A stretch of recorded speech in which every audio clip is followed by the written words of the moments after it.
Okay, this week I am pleased to have the opportunity to speak to somebody that I've kind of known on and off for a while. I run into him every time I'm in New York, it seems, because he's always working, and he's always working in the neck of the woods that I like to visit, which is the Columbia Electronic Music Studios.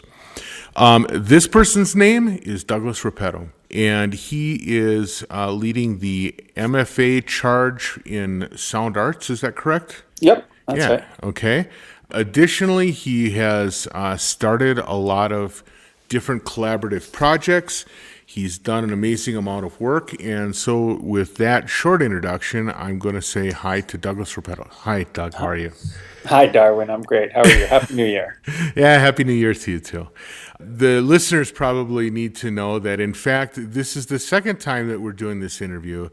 The first time was what led me to do a Kickstarter campaign for a digital recorder. So now I actually have a little Zoom digital recorder that the listeners bought me, running at the same time as the Audio Hijack Pro, so that hopefully I don't have a failure like that again. So there you go. Safe.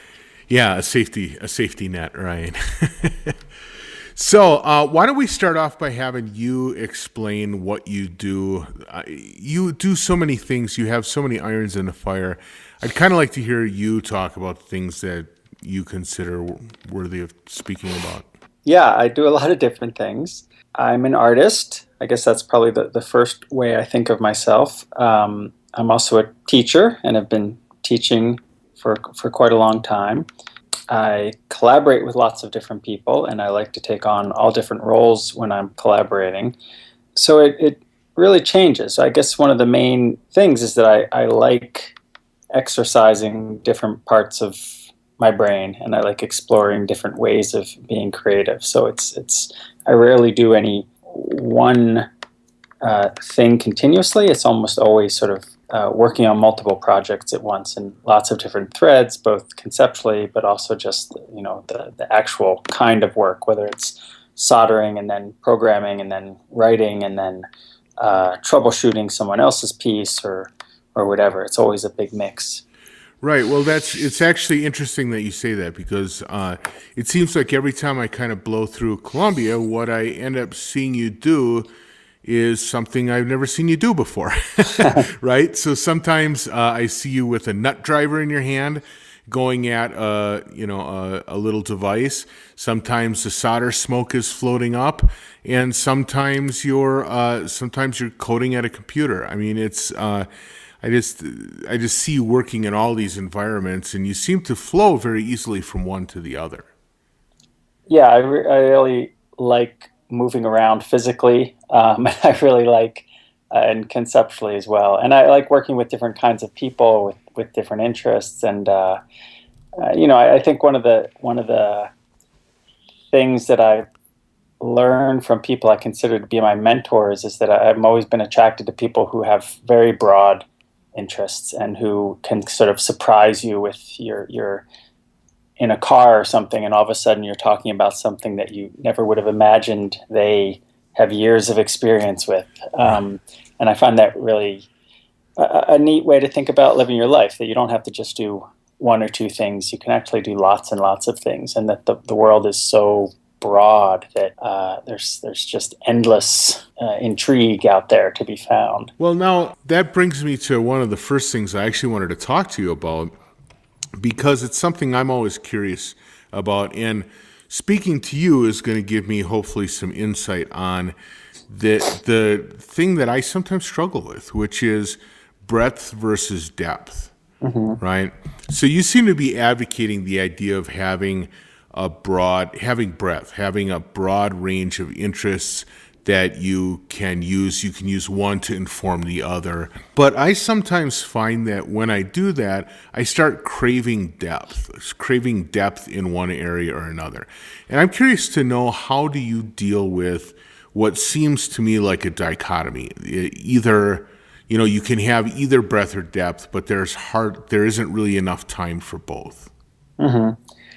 Yeah, I don't think it's a dichotomy, really. And I think part of the question for me is, is what I'm doing challenging, and do I find like I'm learning something, and do I feel like I'm going somewhere interesting with it? And so rather than getting too hung up on, how somebody else might see what I'm doing, or how I might be judged for whether I'm a dilettante or not, etc., it's more that I know in my own mind all the different threads that are happening, and something might look shallow in one aspect, but it's actually connected to some other really long, complex project I'm working on, and some train of thought that I've been having for 5 years. And so you can't, these things aren't happening in isolation. So if it were that simple, that it's just like you pick a thing and you only learn a tiny bit of it and move on, maybe it'd be a problem, but that's not what you're doing.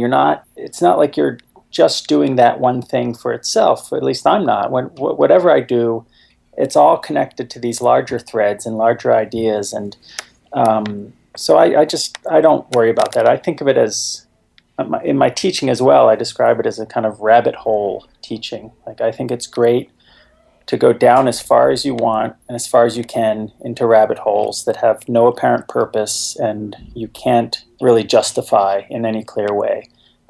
Because my experience has been that that's the way you do end up finding really amazing things, and you end up having ideas that are really fruitful, and having thoughts that you otherwise would have had trouble getting to. It's just not a linear, rational process.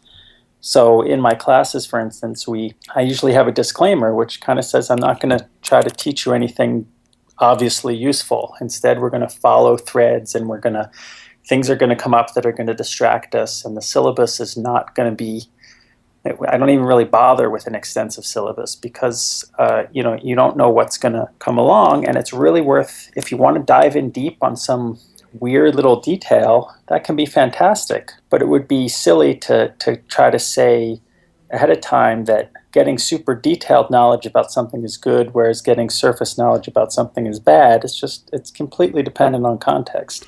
Yeah, well, and I also think, too, that sometimes, and I certainly, I can recognize it more often in my students than I could ever recognize in myself or my own work. But I do recognize in my students that sometimes, because they may not have gone into a certain area of study in great depth, one of the things you end up finding is that they take really unique and idiosyncratic swipes at things that nobody who had studied the area would have ever taken, right? But Sure. because they were sort of innocent about what you can't do, it really gave them the opportunity to take a unique angle on the area. Sure, and that's almost a cliche with kids. I have now a 6-year-old, and he says all kinds of wacky shit because he doesn't know how he's supposed to think about things, and he doesn't know what he's supposed to say. And people without kids, I guess, get tired of us telling them how cute and interesting our children are. But it's great because you're seeing this mind putting the world together in ways that it hasn't been put together before. And I actually really dislike the idea that, like, well, we have to be more like children, because children are also pretty stupid. But there's some aspects of the way children are able to use their make connections more freely that I agree with you. Really neat things can come out of that. But I think it's also worth saying that, I'm talking specifically about certain kinds of creative activities, and teaching classes in certain ways makes a lot of sense for creative activities where there really is no particular target, there's no goal, there's no good way to evaluate whether you did a good job or not. The payoff may be way down the line, and you may never even know what the payoff was. There's lots of other domains where that would be a terrible way to teach. And we know how to make bridges that stay up. We know how to make airplanes that are going to fly. And not that you can't be creative and innovate and have new ideas, but the basic physics are the same for everybody. So there are bodies of knowledge that sometimes people take a class, and the goal of the class is to give them that body of knowledge. I'm not against that at all. I want certain people that I rely on in my life to be really good at those things. At the same time, the kind of classes we would generally be involved in aren't about that. But sometimes there's this kind of push for professionalization that makes it wants to pretend that there's like, well, these are the skills every young musician or every young artist must know how to do, and I think that's really delusional and silly. It's very difficult to imagine a situation in where, because an artist didn't know some particular technical thing, a bridge fell down and people got hurt. It's like, right. That's not what we're dealing with. Right. So why not, because we're in that situation where you have this kind of freedom, why not really exploit it? Why not really go for it and get over some of these kind of moral framings of things that I think come from situations where there is a moral aspect to it. If you're going to build an airplane, you really should understand what makes airplanes fly. I want to really burn down this highway, but before we do, I think you've already sort of like laid down some of the groundwork necessary for anyone who's listening who doesn't know you to already be able to say, wow, where's this guy from? Right? Because you take a very different approach at a lot of things, and you're really open, but also really mindful about the things that you feel passionate towards. What I'm curious about is, what is your background? What is it that allowed you to sort of have this free and open thinking way about you that is, quite frankly, not typical? I don't know that a lot of people who know me well would agree that I have a free and open way. They might say I'm a blowhard, but I don't mind thinking of myself that way. My background as far as art and music is, I had no background really. I never took music lessons. I didn't come from a musical family. I didn't do any of that stuff really until later in high school, when I had to my parents demanded that I take a sport. They wanted me to run track or something. And right. I finally put my foot down and said, I'm not doing this. I'm not interested in this. So they relented and let me, do the high school play instead. But it was it didn't seem to really count. Like right. It wasn't really a legitimate activity. Right. So I, was pretty much self-taught in everything I do. Didn't take music lessons, didn't take programming or anything like that. I I'm pretty good at teaching myself things and doing research and learning from books and stuff like that. And then I've happened to just run into a few people who were really inspiring to me and really, sort of became mentors. And they tended to be people who kind of had a similar outlook, which was, if you're an artist, you don't really matter that much. Nobody particularly cares what you're doing. You can admit that and then use that as a kind of freedom to not be too hung up about how you're going to be judged or feeling like you have to make grand claims about what you're doing. You can still be very passionate and really believe in what you're doing. But you can also, you have a kind of freedom. You're not under moral obligation to do things in a particular way, right. Or to satisfy someone else. That also means you shouldn't then feel like you deserve people to laud you for what you've done, especially since you're admitting in the first place that you're not doing things that try to, make them happy. But so it kind of cuts both ways. But I've just had some really good examples of people in my life who live life as very open, inquisitive artists who are very broad-minded and accept.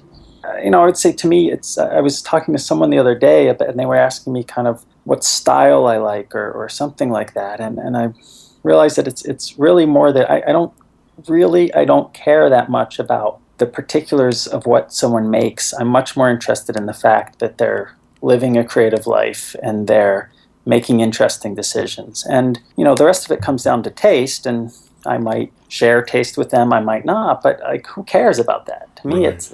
It's irrelevant. It's more, are they making use of whatever opportunities they have? Are they making creative decisions? Are they trying to be a good force in the world? That seems to me to be much more interesting than, do they share my position on some aesthetic question or technical? Do they use the same software I do, and do they hate the right company or whatever? Of the many things that you do, you have your hand well into electronics. You do some programming when it's necessary. You do artistic endeavors and musical endeavors. What came first? What was the starting point? What was the ball that got things rolling for you? Geez, I don't know. I guess in some sense music, although as I said, because I never had lessons or anything like that, I never really I didn't know that contemporary music existed.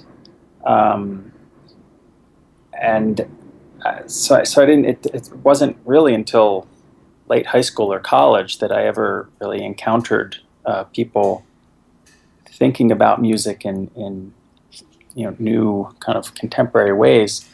I was always interested in cycles and systems and relationships, even as a little kid. Before I would be able to explain it that way, I'm a little bit obsessive, and I would have things repeating in my head, and I would be, as a little kid, thinking about the relationships between words and puns and sounds and rhymes and stuff like that. Right. So that's always been a part of the way my brain works, is just connecting disparate elements and finding ways that they're similar, or finding ways they make the same patterns or whatever. And that probably kind of most naturally led to music, I guess, early on.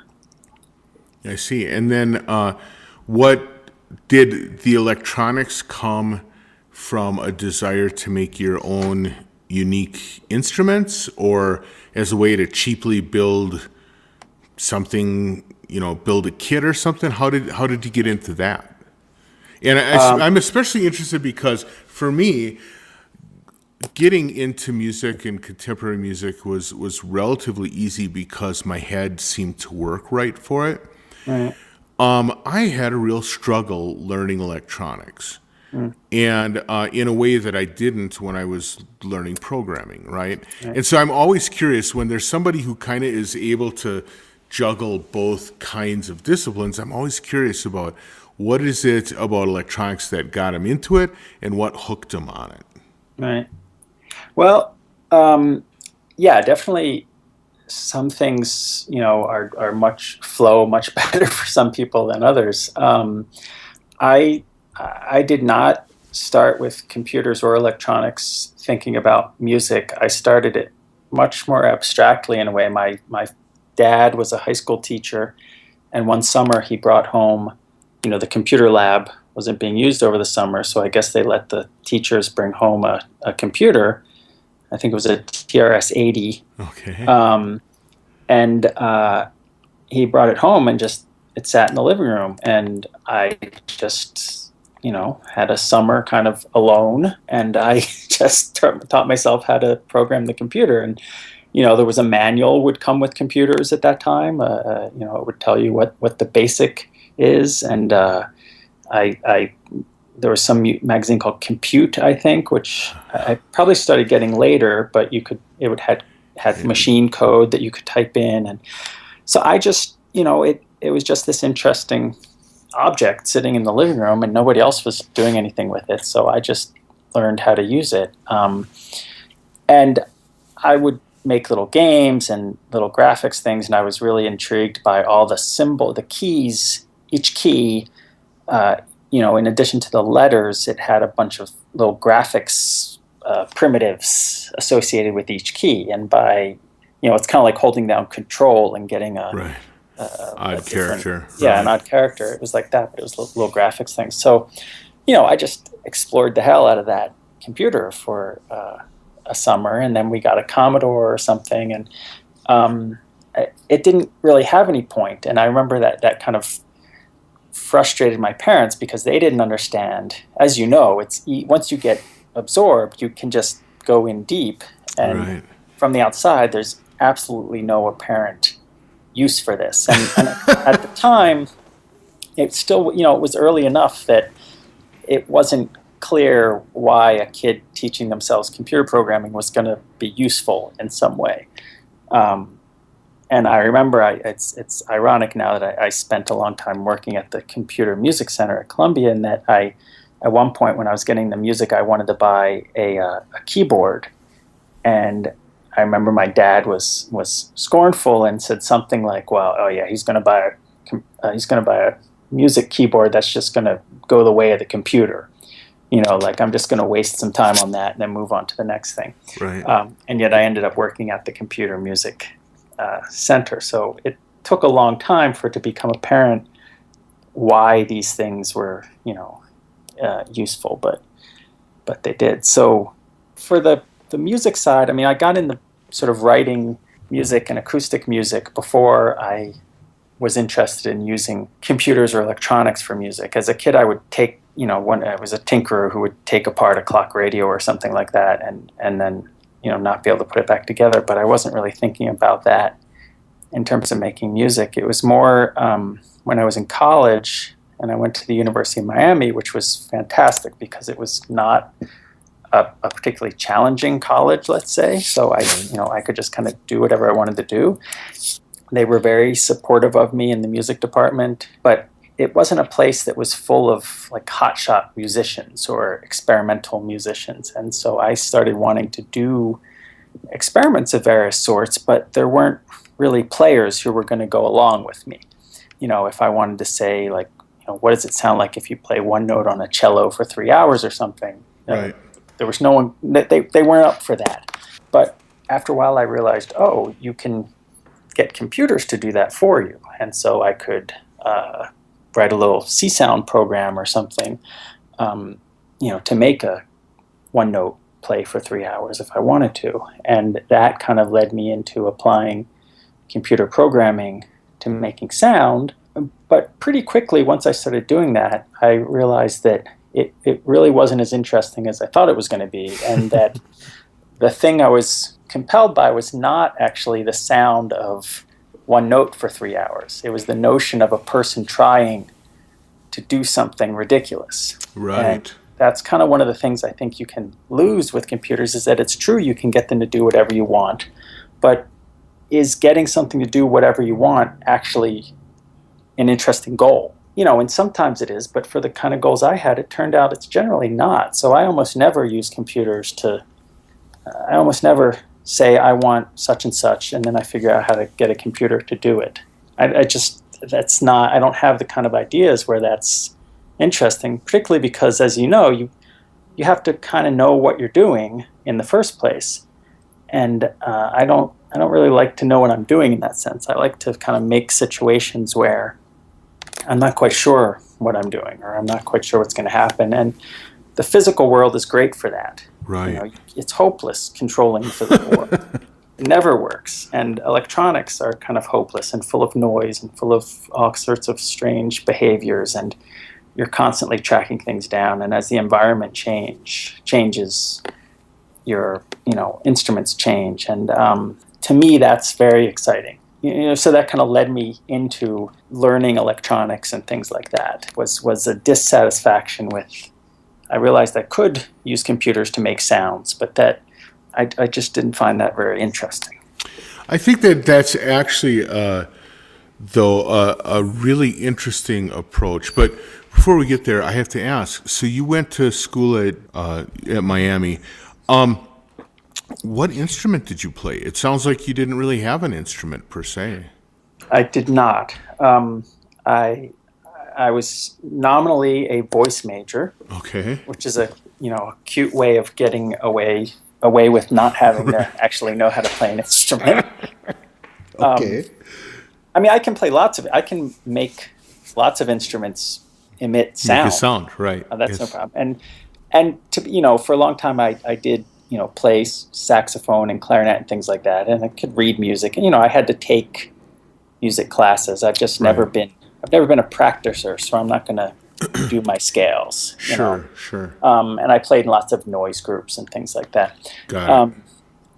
But yeah, I went to University of Miami. I was a double major. They had this thing where if you were going to have a useless major like music, you were supposed to also have a serious major to go along with it.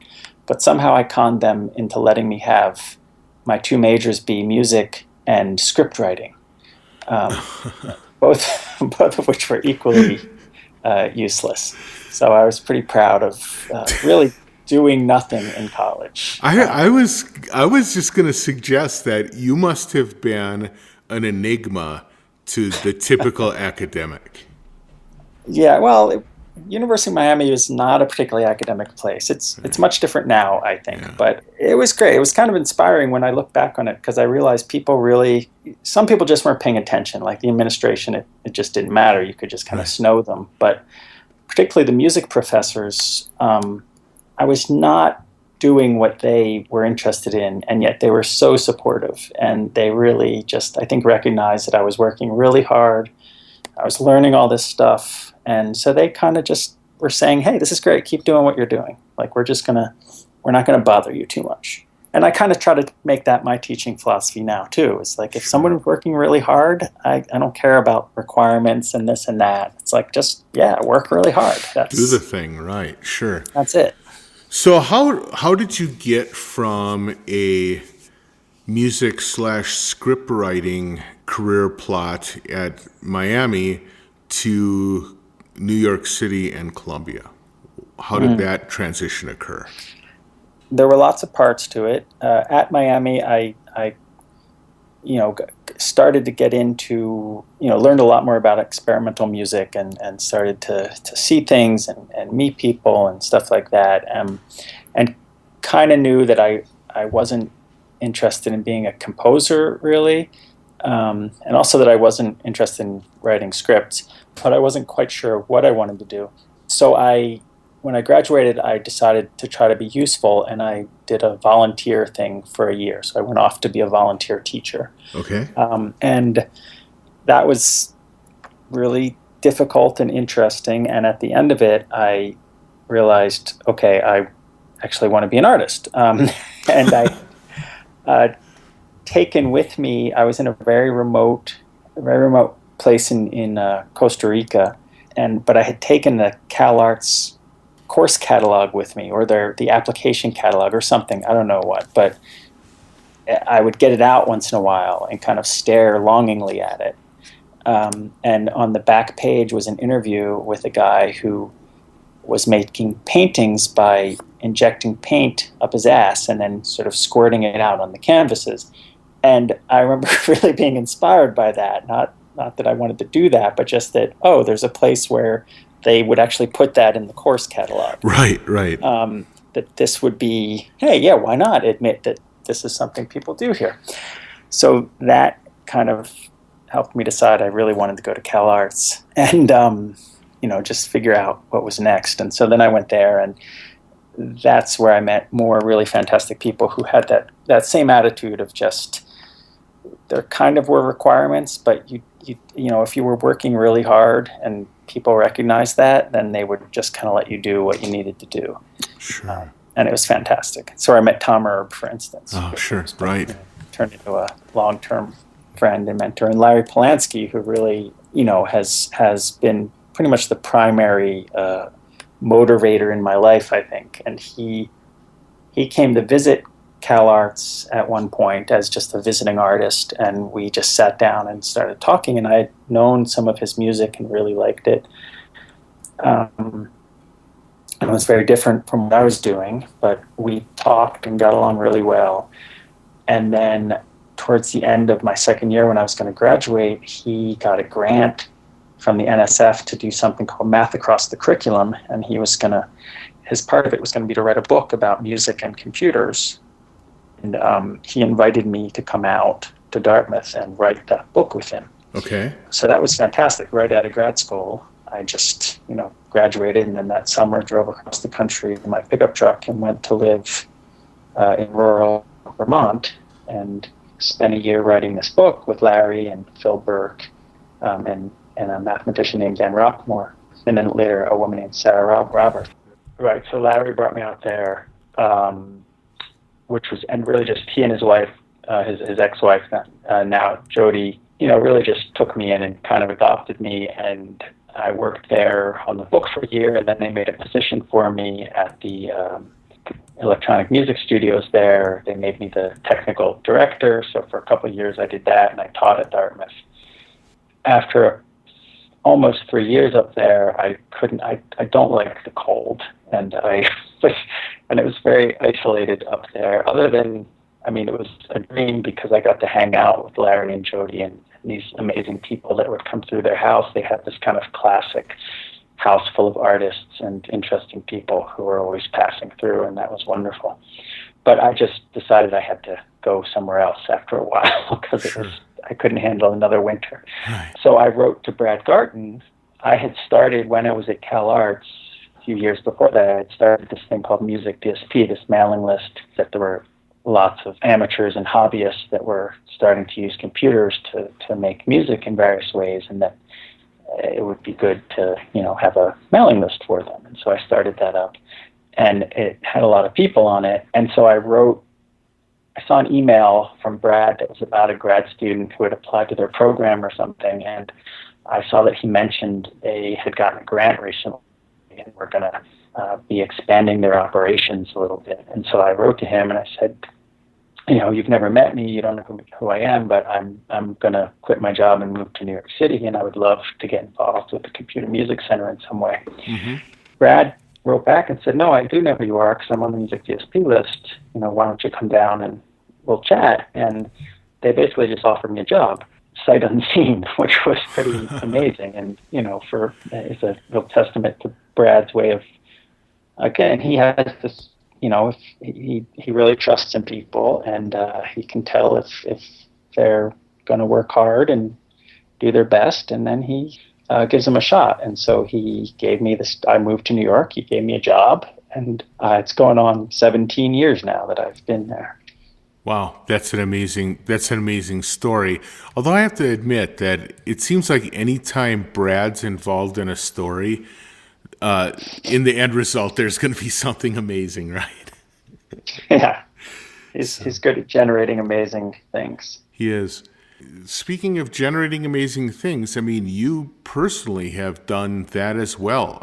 You mentioned having started the music-dsp list, which was really influential to a lot of people that I know, and a lot of people who subsequently became, in one way or another, found a way to surround their lives with music and coding.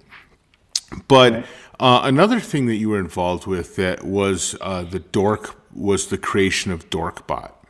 And dorkbot has had a really widespread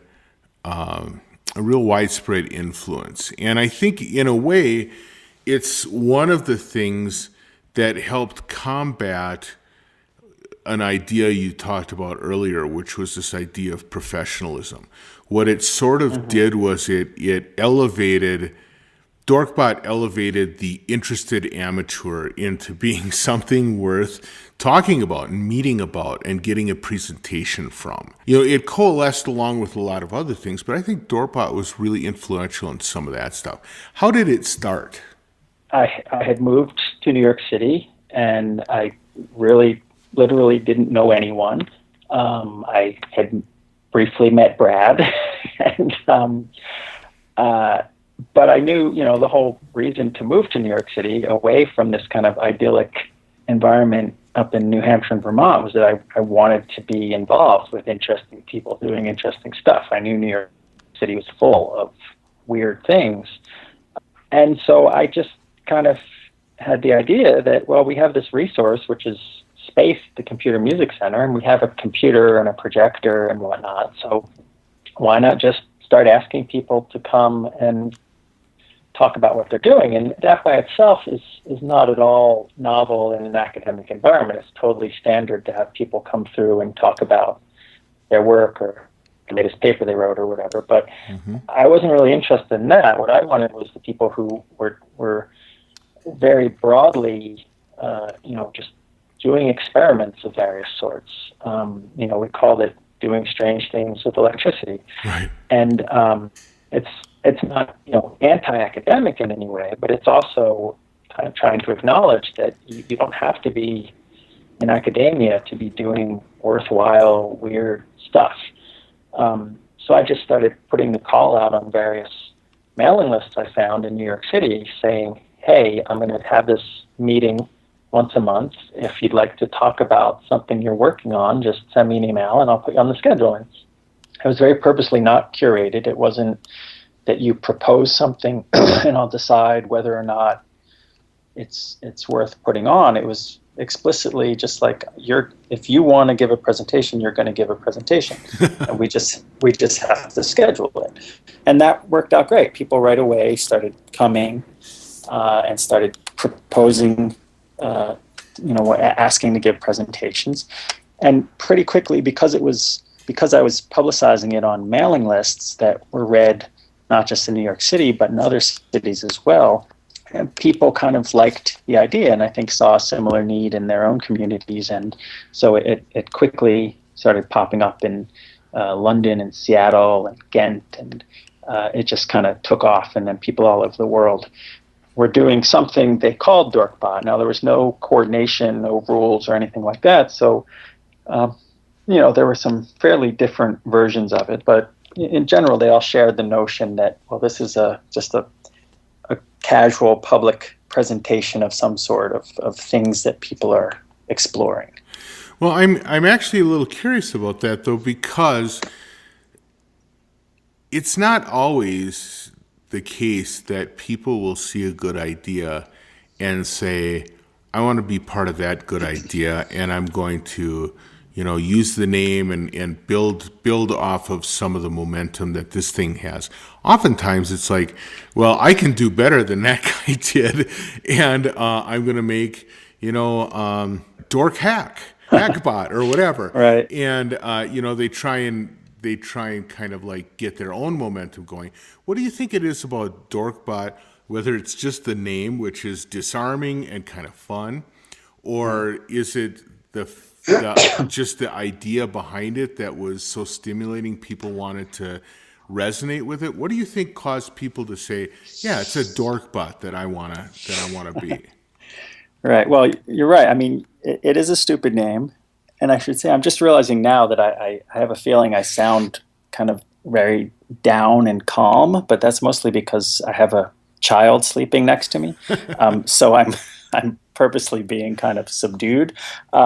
It is meant to be silly and fun, and it's purposely a stupid name so that you can't really take yourself too seriously if you're going to do something called dorkbot. Right. So I think that helped. I think that was attractive to certain kind of people, and also the fact that once they did look more closely at it, they realized there weren't a bunch of rules, and there wasn't a book, and they didn't have to sign anything, and it was also a time of a lot of copy fighting and all that kind of stuff, and it was very explicitly wide open. There was no ownership. There was no attempt at control.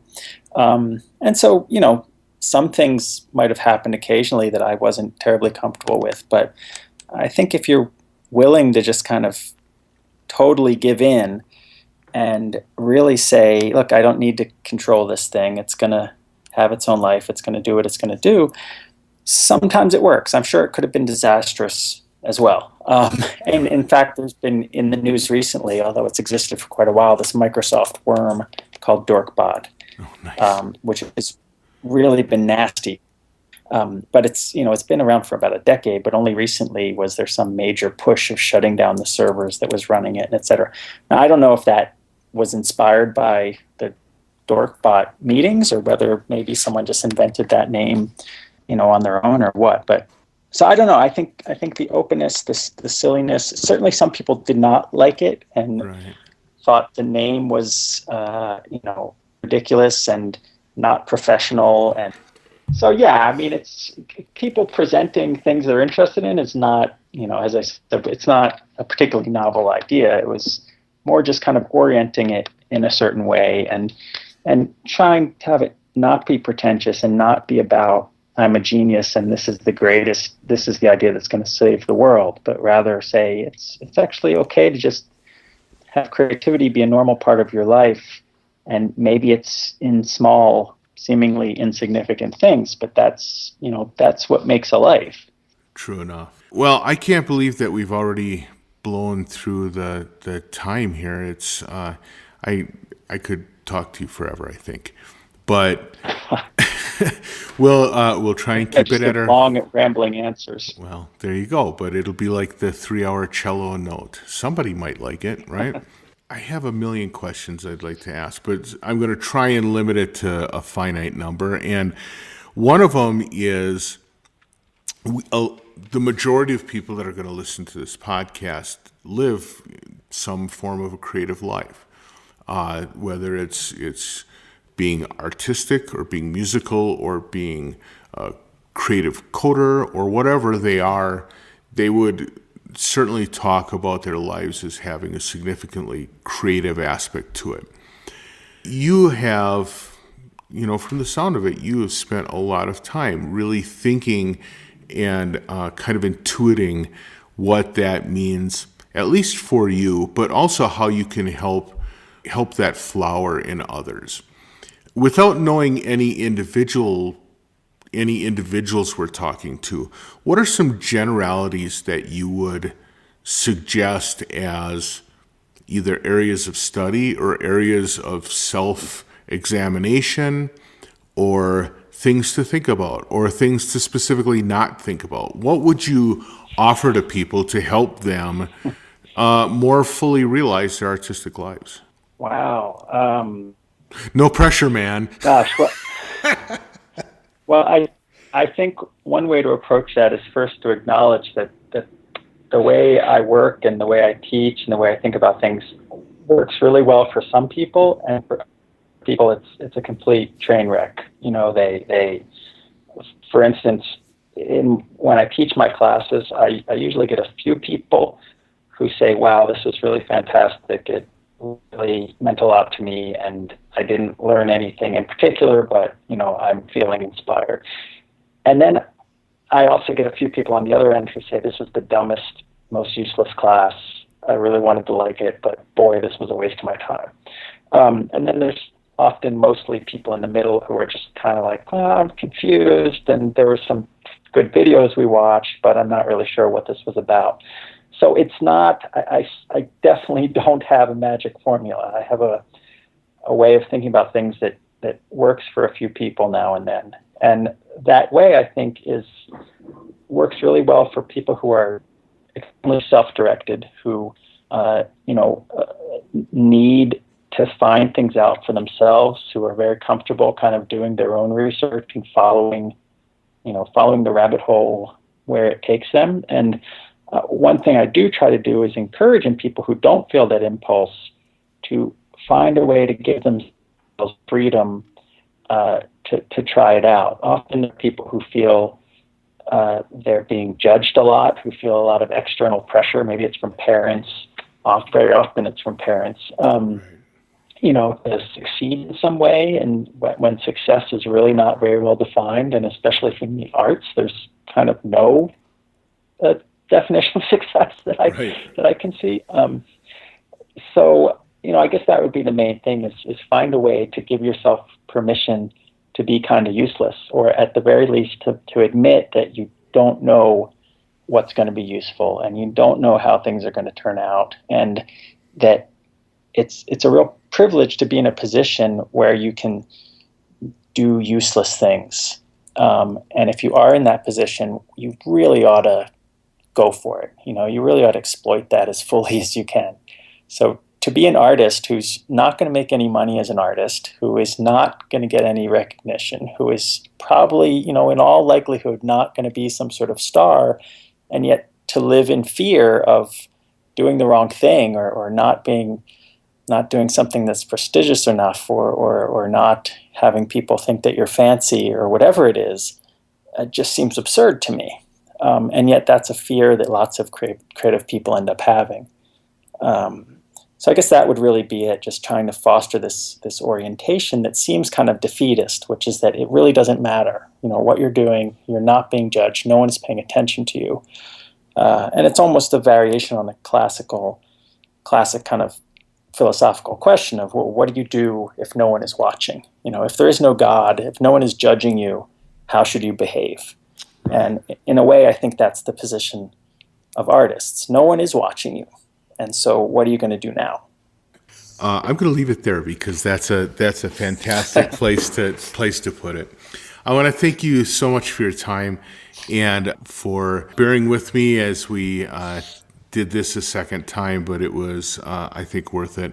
We actually took a completely different track this time than we did last, and Good for us. Well, you're a wonderful conversation, pal, Darwin. I really appreciate it. Well, I'm looking forward to my next trip to New York. I'm going to make sure that we grab a beer in a nice restaurant someplace and continue this conversation. That sounds great. All right. Thank you so much. Have a great evening, and thanks again. Okay. Talk to you soon. Bye. Well, here I sit in my hotel room in Anaheim, having just had another interesting NAMM show. I did a few foolish things. Sorry to all those who were affected. I did a lot of great visits with a lot of good friends. Some of the people that I consider my NAMM friends, people I really respect but will only get a chance to see once a year. And I also had a great time with my coworkers while I was here as well. So all in all, a good trip. I hope that you enjoyed the visit with Douglas. It was an amazing talk. He's an amazing guy. If you have a chance to check out his work, please do that. But otherwise, I'm exhausted. I'm going to bag it. I'll catch you next week. Bye.